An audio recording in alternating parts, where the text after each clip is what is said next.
नमस्कार दोस्तों, आप सभी का जीके विद्वान में एक बार फिर से स्वागत।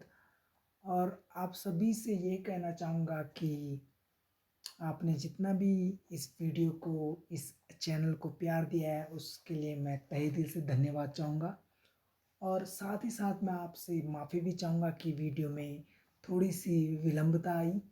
इसका रीज़न मैं आपको बताऊँ तो एक पर्सनल रीज़न के कारण मैं वीडियो आपके साथ जल्द से जल्द शेयर नहीं कर पाया। पर कोई नहीं, देर आए दुरुस्त आए। मैं आपके सामने वीडियो लेके हाजिर हुआ हूँ और जो ये उत्तराखंड से रिलेटेड स्टैटिक जीके मैं आपके सामने पेश कर रहा हूँ। आशा करता हूँ आप सभी को ये पसंद आ रहा होगा। ये सीरीज़ आपको पसंद ज़रूर आएगी, क्योंकि मैं आप सभी को जो भी उत्तराखंड से रिलेटेड कॉम्पिटिटिव एग्जामिनेशन हैं, जैसे UK triple S C, UK PCS और एआरओ, इन सभी से संबंधित चीज़ों से रिलेटेड ही मैं आपको बताऊंगा। तो आप अपने हिसाब से निश्चिंत रहिए। आप सभी चीज़ें मुझ पर छोड़ देगी कि मुझे आपको कैसे पढ़ाना है।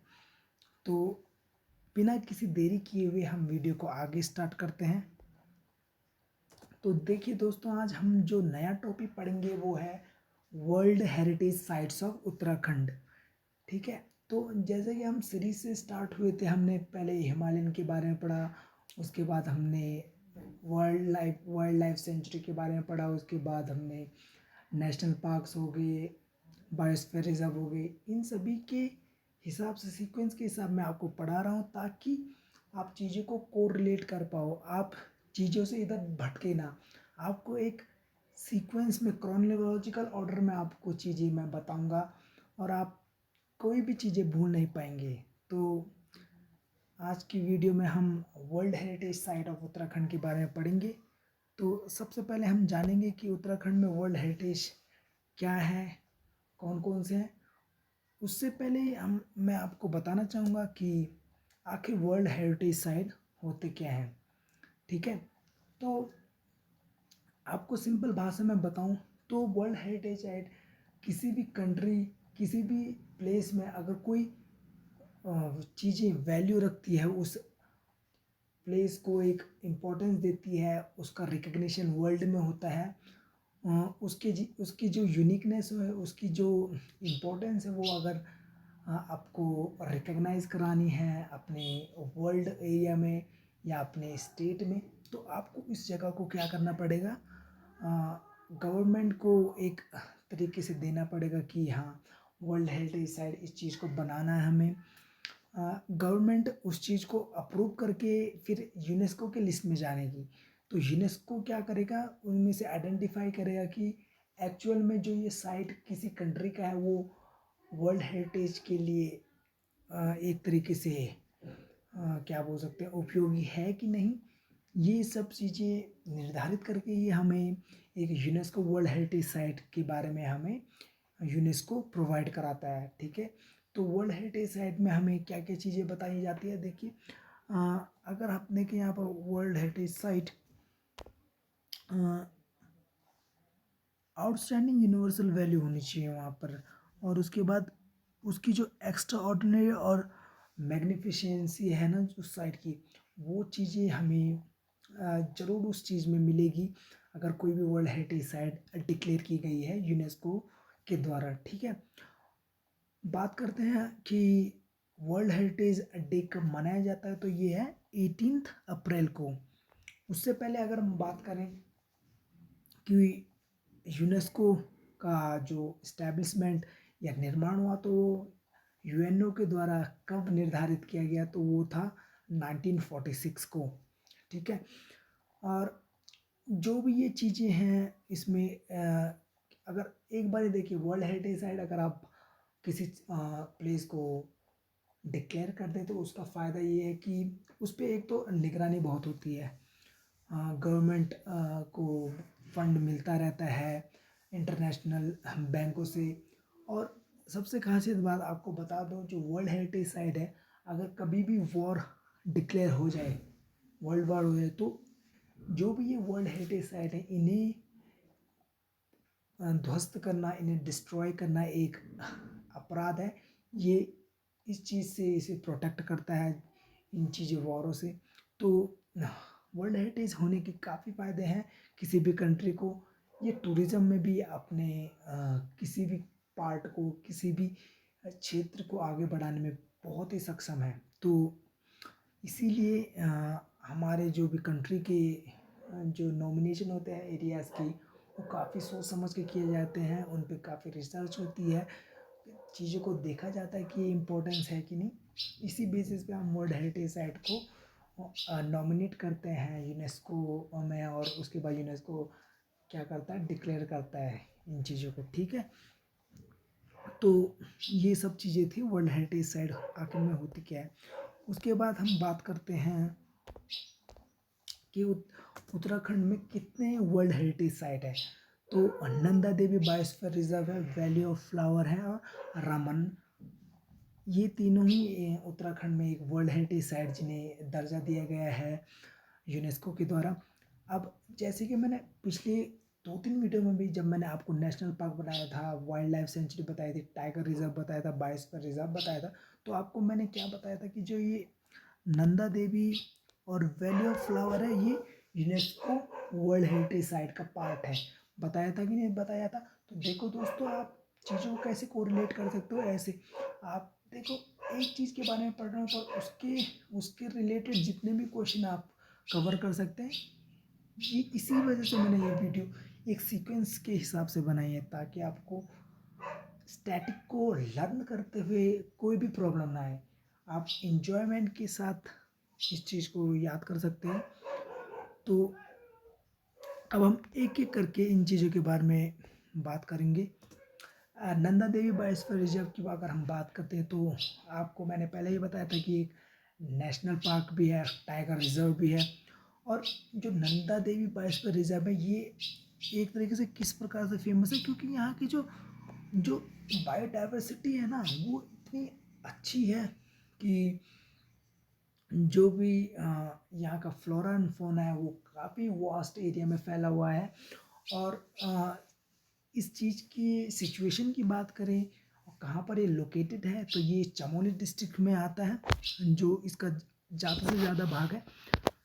उसके बाद अगर हम बात करें कि यहाँ पर जो स्पीसीज होते हैं वो कौन कौन से ज़्यादातर मुख्य तौर पे यहाँ पर पाए जाते हैं, वो है स्नो लेपर्ड हो गया, मस्क डियर हो गया, हिमालयन वाइल्ड लाइफ सीप, मोनाल। मोनाल आपको पता है उत्तराखंड का क्या है, एक राष्ट्रीय पक्षी है।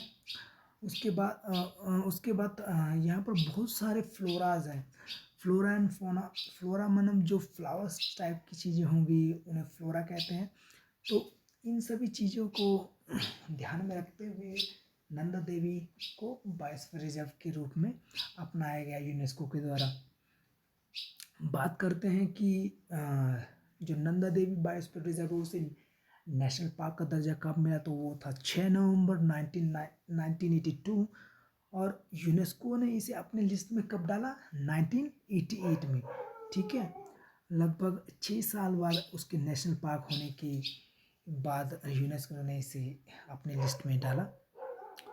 तो अब बात करते हैं हम आगे हमारे दूसरा जो वर्ल्ड हेरिटेज साइट है उत्तराखंड का, वो है वैली ऑफ फ्लावर।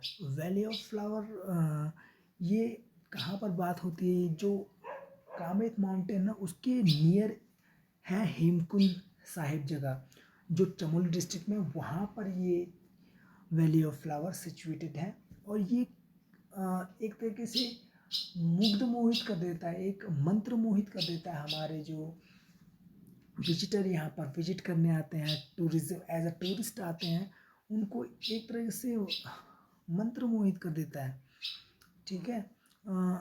इसके पीछे एक कहानी भी है। देखिए 1931 में एक British mountaineer Frank S Smith यहाँ पर पहुँचे थे, क्योंकि उनका जो पुराना नाता था इस जगह से, उसको दोबारा से रिलीव करने के लिए उन्हें यहाँ पर आए। उन्होंने देखा कि यहाँ की ब्यूटी उन्हें और ज़्यादा अट्रैक्ट करने लगी।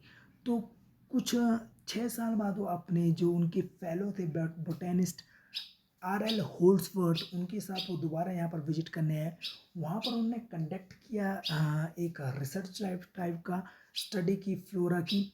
उसके बाद उन्होंने मिलके एक बुक लिखी जिसका नाम था द वैली ऑफ फ्लावर्स। ठीक है, बुक लिखने के बाद उन्होंने क्या किया, जब बुक्स बहुत सारी जगह फैल गई, लोग इसके बारे में जानने लगे, इस चीज़ को फेम और रिकग्निशन मिलने लगी, तो गवर्नमेंट ने फाइनली क्या किया, इसे किस लिस्ट में डाल दिया, यूनेस्को वर्ल्ड हेरिटेज लिस्ट में।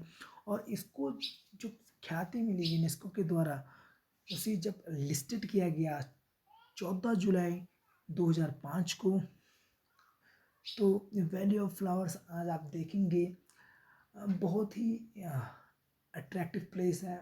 लोग यहाँ पर, टूरिस्ट की मात्रा बहुत ही ज़्यादा होती है, काफ़ी रेवेन्यू यहाँ पर हमारे उत्तराखंड सरकार को यहाँ पर मिलता है। तो रेवेन्यू सोर्सेज की बात करें तो वो भी काफ़ी अच्छा यहाँ से हो जाता है। चलिए अगली बात करें हम रमन, जो लास्ट हमारा वर्ल्ड हेरिटेज साइट है अपने उत्तराखंड प्रदेश का। तो रमन आप को रिलेट कर पा रहे हैं, रमन रामायण।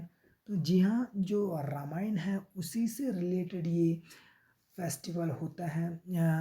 जो लॉर्ड राम है उनके बेस पे जो यहाँ पर फोक फॉर्म होते हैं, ड्रामे किए जाते हैं, सॉन्ग किया जाता है, भगवान की जो जर्नी थी उसको बताया गया है इसमें। और कल्चरल वर्शिप है, जो वो चीज़ें दिखाई जाती हैं यहाँ पर। जो भूमि देवता है उनको हम यहाँ पर पूजते हैं, उनके द्वारा हम यहाँ पर प्रेजेंट करने की कोशिश करते हैं कि क्या चीज़ें थी लॉर्ड रामा से रिलेटेड। अगर हम बात करें कि ये चीज़ कहाँ पर मनाई जाती है, तो ये चीज़ें सालोद, दुंगरा और सेलोंग विलेज, जो पैनखंडापट्टी जोशीमठ ब्लॉक के जो चमोली डिस्ट्रिक्ट में आता है, वहाँ पर पड़ता है।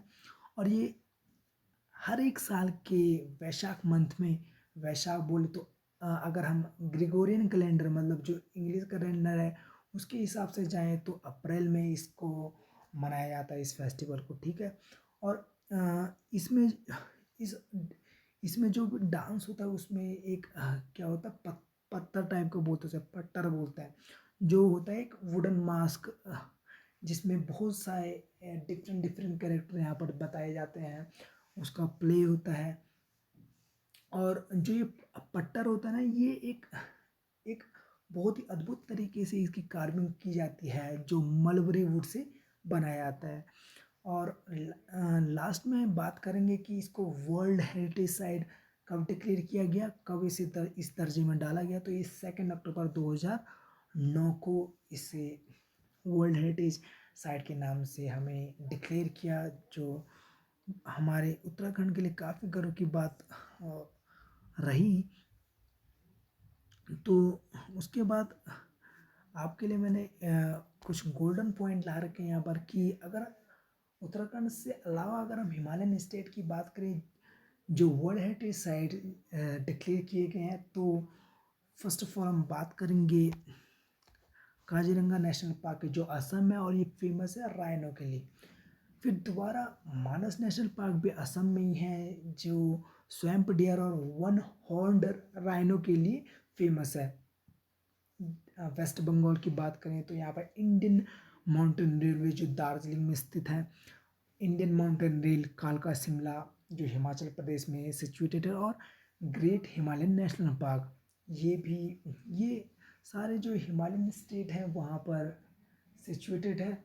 तो बस यही सब चीज़ें आज आपको मुझे बतानी थी, और आशा करता हूँ आप सभी को ये लेक्चर बिल्कुल पसंद आया होगा।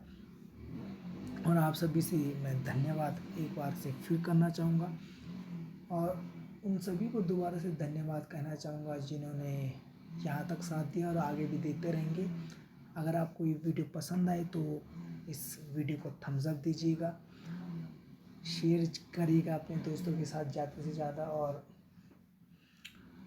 इसी प्रकार मुझे एनकरेज करते रहिए कि मैं वीडियो बनाऊं। आप सभी का प्यार बने रहे। धन्यवाद।